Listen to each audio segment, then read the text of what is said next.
Yo, what's up, everyone? This is Kaiser War here, and I really had the urge to talk about Melty Blood type Lumina, or just Melty Blood in general, because I never had a chance to talk about it on my channel, so I figured now is the time. So I wanted to talk about my, I guess, nearly non-existent history of Melty Blood.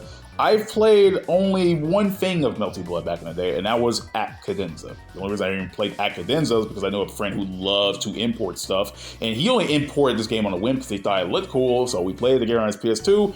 Boom, I love the game. I never got a chance to actually own a Melty Blood game in my life ever, because obviously they were just games I just could never get a hold of. And, well, granted, now I do with Type Lumina, but not back then, hell no. Hell no, not back then. And I seen a lot of people like really like, it was like more underground, you know, a lot of people were raving about this game, underground, you know, like a little niche following, a cult classic, if you will. Melty Blood itself, a cult classic. And I don't know, man, something about the game just did not like vibe with me personally, but I did have fun playing with it. So I saw these characters like, okay, they all look cool. There has to be more to them. So I learned that like a lot of the characters came from this visual novel known as Tsukihime. The only reason I even knew about Tsukihime because I actually just did some research online and like, okay, well, that exists. A good Google search away, and I found out what Tsukihime was. Problem is that I could not play Tsukihime in any form.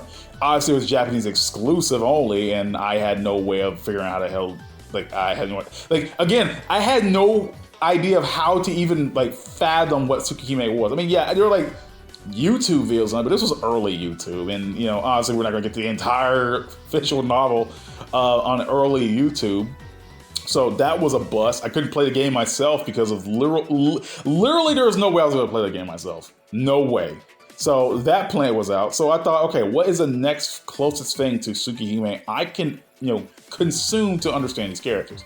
So there was the anime, Lunar Legend Tsukihime, and I thought, okay, if I watch the anime, maybe I'll learn something. I don't remember jack about the anime, so I probably should tell you something. I don't remember if I liked Lunar Legend Tsukihime or hated it. I don't know, but the point is, I watched the anime. The anime was a thing I watched. So, you know, Melty Blood just didn't grab me back in the day at all. So, you know, years later, the company who developed Melty Blood, French bread, they decided to make a game called Under Night and Birth. And funny enough, I wasn't really interested in Under Night and Birth either, because I didn't, like, I saw, okay, it's a 2D sprite-based game. Cool. It reminds me of Blaze Blue. I know what that is. I knew what that was, but I never knew jack about Under Night, and I just really wasn't interested. I saw a lot of people talking about it again. It gave me that whole underground Melty Blood vibe. It was like the same thing people were talking about with Melty Blood. It's just this game that you just need to play, but not everyone's playing. I was like, okay, well, you know, I'm not really whatever, you know. It's whatever, you know, I'm not gonna trip about it. So, years after that, a little game called Blaze Blue Cross Tag Val comes out. And it's a 4-way crossover between the Blaze Blue series, Persona 4, Under Night and Birth, and Ruby. So I thought, okay, well, Under Night, I have to play it now, right? I told myself this: when Blaze Blue Cross Tag Battle was announced, I would have to consume at least one product from all of these series, right? For every series that comes out, I have to play at least one game involving with them, right? Or watch it in Ruby's case. So Blaze Blue I've already played, Persona 4 I've already played, Ruby I had to watch for the game's preparation. So I thought, okay, well, Under Night's the last thing left, so okay. So I decided to buy Under Night. The sad thing is I couldn't really find like the most current version of Under Night that came out, which is X Late Est at that time. So I bought the PS3 version of X Late and just played that instead. I was like, okay, well, shit, I mean, it doesn't really matter. I was just going to goof around with it just to understand what these characters were, because I don't like just watching YouTube videos just talk about the characters. I kind of want to like consume something about this, like about a series, you know?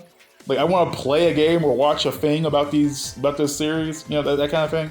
So played Under Night, loved it, right? Loved it. I loved it so much. I was able to wait until I was able to find a good copy of Under Night in Birth X Late Test, and I just like, okay, well, I would pay extra to get this copy, but it's worth it. This game is fun as hell, and it still is fun as hell today. I'm still waiting for French Bread to make a sequel.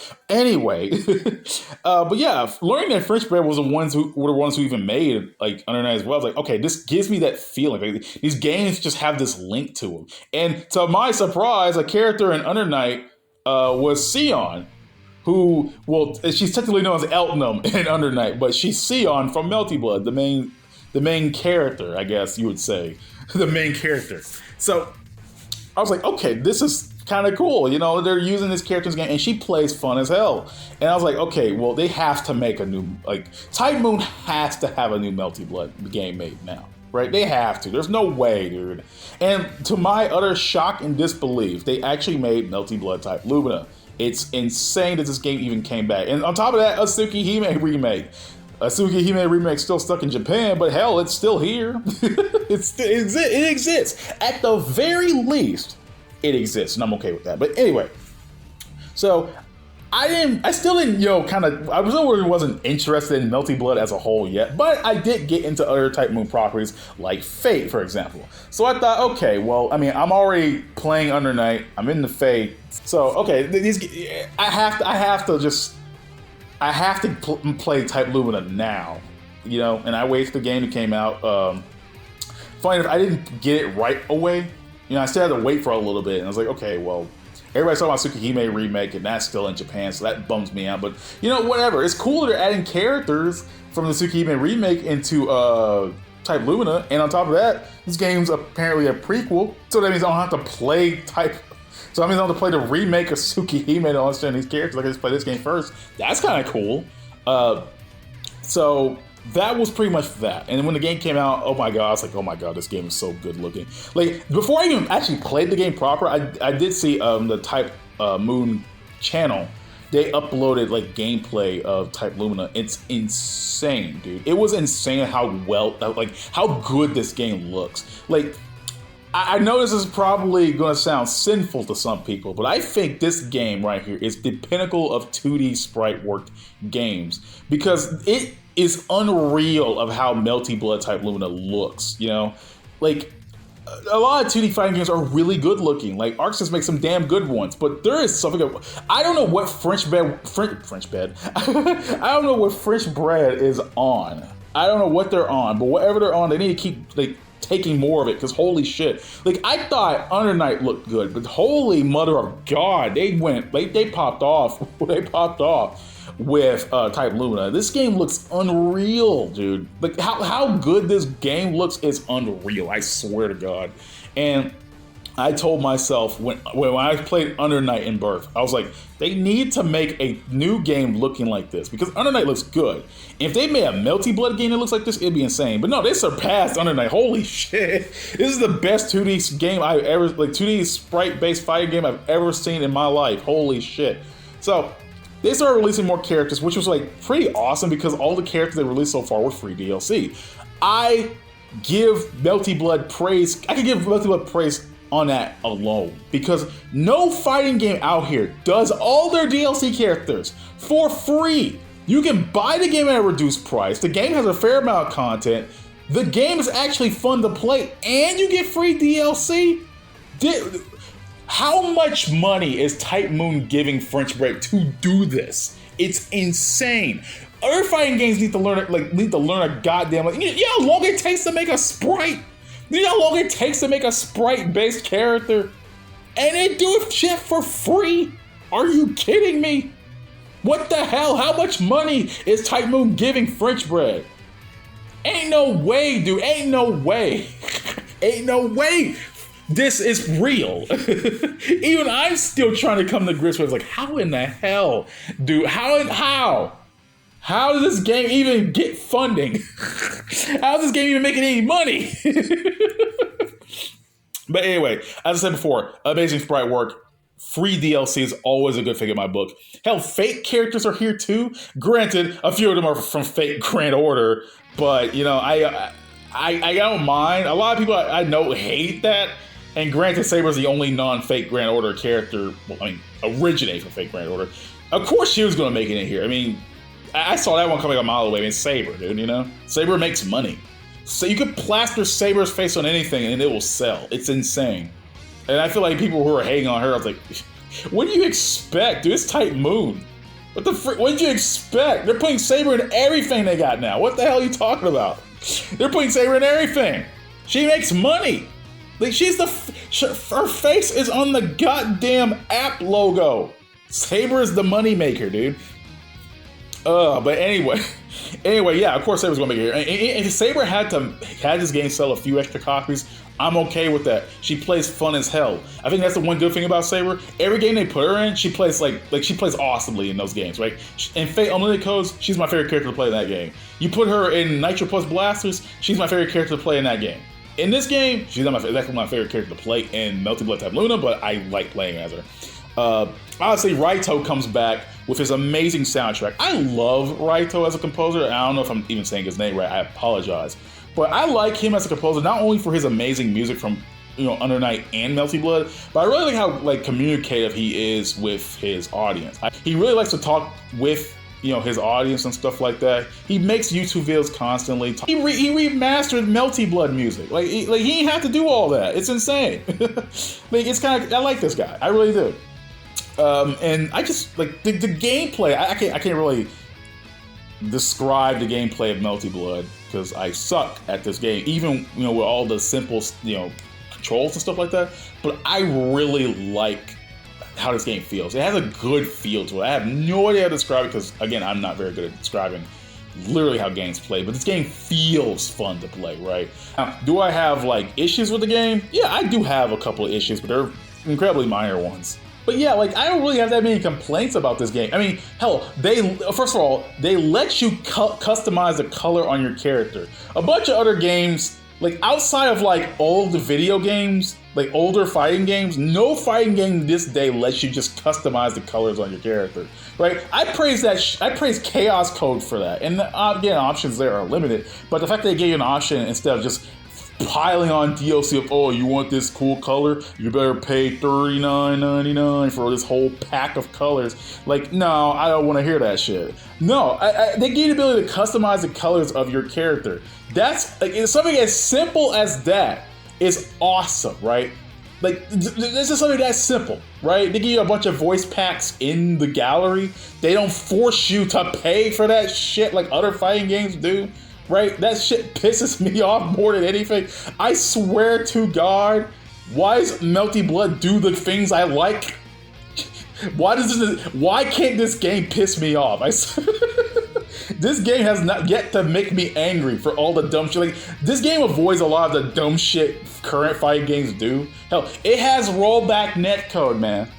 This game has rollback. Again, obviously a bunch of our fighting games that don't rollback. But the fact that, French Bread, a relatively small company, again, free DLC, free updates, all these modes, extra shit they didn't have to put in this game, remastered Melty Blood music, and rollback netcode. Why in the hell is no one talking more about Melty Blood? Just on those merits alone, this game is already good. You can pick a character. You can go through their story mode, which is fairly long, for 20 minutes. They give you a score attack, a time attack, a survival, a mission thing with them. You can even get achievements, in-game achievements, where they say, oh, if you fight this character, or if you view this victory thing, you get extra shit. Unlockables? In my current day fighting game? What is this? Unlockables that mean something? What?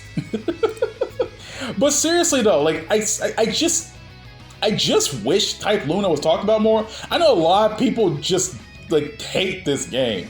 I know a lot of really diehard Melty Blood fans are not fans of it, but this game, just as a fighting game, is one of the best out there, and it's a damn shame this game has not sold any more copies than it has. Granted, I did see recently that they sold over 400,000 copies, which is amazing, and that's great for a small game from French Bread. I guess I can't really call Melty Blood a small game, but it's still a very niche game, But throughout all the years with Type Moon getting bigger, again Melty Blood's coming back, remake Tsukihime, all that fake Grand Order money coming into Type Moon. I'm glad that this game came out at the right time. Because honestly, I feel like if they released Melty Blood Type Luna way earlier, it just wouldn't be the same. You know what I mean? I think this is the perfect time to have this game out for people to play it. And I'm glad I got to play it. Again, Melty Blood Type Lumina is a damn good fighting game. Even if you just don't if you don't like the changes they made from the original, like, Melty Blood games that came out before, I could understand if you might feel slighted about that. But again, for me personally, this game is one of the best out there, and I really hope more people get to play it. The game's usually going on sale quite often, right? Even if it doesn't go on sale too, if you don't find it on sale, like, I feel like it's worth the $50 price tag. There's a lot here to get for your buck, and I really hope that they add more DLC to this game. You can't tell me they're gonna stop doing this right now. There's no way, dude. There's so many other characters they can add. Hell, I don't even care if they add paid DLC at this point. They've actually put so many free DLC characters in this game. It's actually kind of insane. If they started making you pay for the DLC now, I honestly wouldn't mind, because I actually like playing this game enough to justify buying the DLC. That's one thing fighting games lose me at. I don't feel justified to buy the DLC unless I really like the game. And keep in mind, some games obviously release with a season pass. This game does not have a season pass. They just add the characters through updates, And I even they gave them for free, and I like playing all these characters. This game, at no point, Melty Blood type Lumina, at no point made me feel like that I was wasting my time, or that I was feeling slighted, or I feel like I was wasting my money on something I wouldn't enjoy. Hell no, this game's actually pretty damn fun, and I'm glad I got the chance to talk about it. I'm sorry if you guys had to hear me rambling about dumb shit and, in this whole stream of consciousness style, but I really had to get my words out there, because if I didn't get them out there now, there's no way in hell I would have, no way it would have worked. I love this game. This game is super fun. I'm happy I've played it, and honestly, wherever this game goes from here, I'm okay with it. I'm okay with it. Hell, if Fresh Bread comes out with another Under Night game, I hope to God they keep the design philosophy from here. Granted, I know this game is the way it is now because of all that sweet Type Moon money, but I mean, I'm okay with that. This game's actually damn good. They actually put the fundings where it matters, in the game, to make it fun. This game has not again, as I mentioned before, at no point did this game piss me off. I love this game. Other fighting games these days just piss me off, but Melty Blood type Lumina, hell no. I really enjoy it. But anyway, I'm sorry for just stretching this out way longer than I had to. I apologize. See you all next time. Peace out, everyone. If you guys haven't played this game yet, please do. I highly recommend Type Lumina to anyone who can afford it. And if you can't afford it, you better afford it. but seriously though, I'll see y'all next time. Peace out, everyone. Hope y'all have a great day. Kaiser War out. Actually, you know what? I got one thing I can complain about this game. Where in the hell is Archetype Earth? Really? Oh, goddamn it, Type Moon.